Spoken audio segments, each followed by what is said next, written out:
this Army intelligence group, JAG group, that my husband... Now JAG, is that J-A-G? JAG, Judge Advocate General. I think American citizens do not realize how many JAGs are in our court system. Well, VMI is Virginia Military Institute, and it's where General Marshall, the Marshall Plan, went to school. It's a little West Point.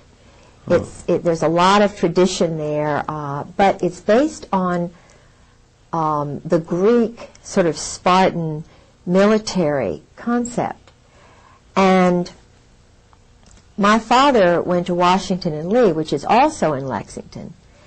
And I know that there is some sort of, I won't say cult, but there probably is some sort of club? Secret society. Okay.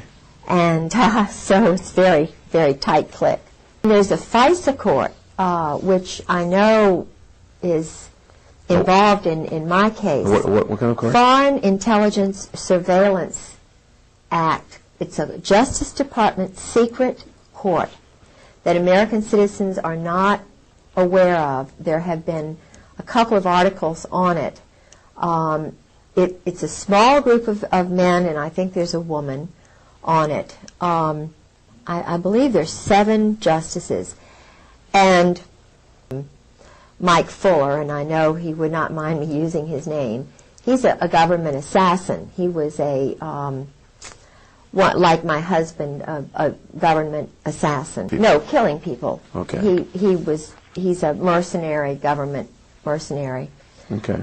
He was in Afghanistan and in Rhodesia, South Africa.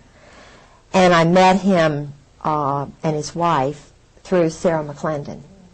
He's a real wonderful patriot who is speaking out about what the NATO community and the Army and Marine Corps are doing.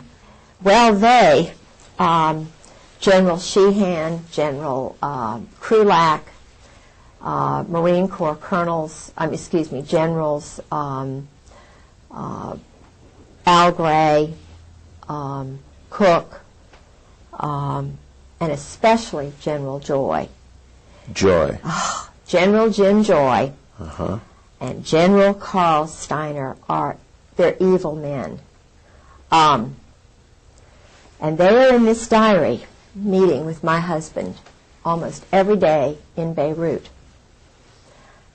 They trained the men in black who killed those people in Waco. It was General Joy and General Steiner. Steiner's army, dirty tricks, special operations. And this is what my husband does for a living, is train mercenaries, young boys from countries like Romania, Cuba, Dominican Republic, Haiti, all these countries. They're training them to be murderers. And the taxpayers' dollars are paying for this. They psychologically profile them. The profile, which is similar to my husband's and Lee Harvey Oswald's and McVeigh's and some of the others who were all part of this program. Jeffrey Dahmer was profiled and hidden. You know, what most Americans do not know is that all of these men, of course, they're all Army. Okay. They were all picked out because they're perverted or twisted. Oh. Yeah. Sexually perverted. Sexually perverted, and therefore, you know. Yeah. Well, now I don't think McVeigh was perverted the way Dahmer was, but certainly the group that my husband is overseeing are twisted. Strong mother, weak father, no father, poor. Because these guys are looking for security, so they will stay in the military and do anything for that security. This was my husband's scenario. My husband and Oswald are just 2 peas in a pod. Exactly the same personality, the same type, in the same elite group, I might add. which was doing work with communists and Russians, with Czechoslovakians and with Romanians. I met assassins. I met drug lords. Fahim Kordobawi, whose family were the drug lords in the Bekaa Valley.